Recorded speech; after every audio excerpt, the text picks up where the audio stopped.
त्याच्यावरती अत्यंत गंभीर स्वरूपाचे आरोप आहे आणि तो काहीतरी सांगतो मी देवेंद्र फडणवीसांना पत्र लिहिलंय बरं का आणि नार्कोची पण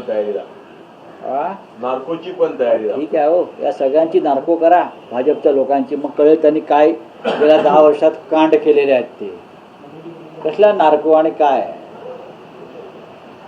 अनिल देशमुख असतील संजय राऊत असतील नवाब मलिक असतील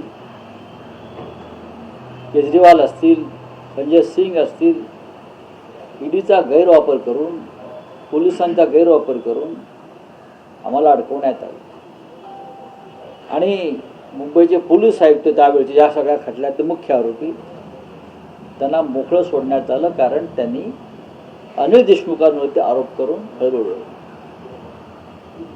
आता आज जयंत पाटलांचं नाव त्यांनी घेतलं.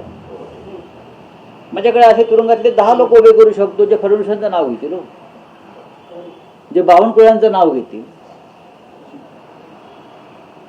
अमित शहाचं नाव घेतील. अमित शहा पण तुरुंगात जाऊनच आले आहेत ना.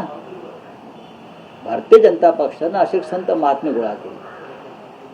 आता काही दिवसांनी एकाला तर वॉशिंग मशीनमध्ये टाकलेलं तर या खटल्यातल्या एका पोलीस अधिकाऱ्याला आता ह्यालाही वॉशिंग मशीनमध्ये टाकून स्वच्छ करतील. बघा या राज्याच्या राजकारणाची पातळी आपण किती खाली आणायची या राज्यातल्या नेत्यांनी ठरवायला पाहिजे.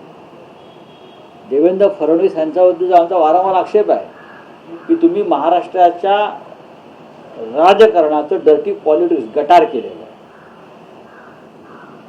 फडणवीसांनी समोरून सांगायला पाहिजे गृहमंत्री म्हणून की एका गुंडाच्या एका दहशतवाद्याच्या स्टेटमेंटवरती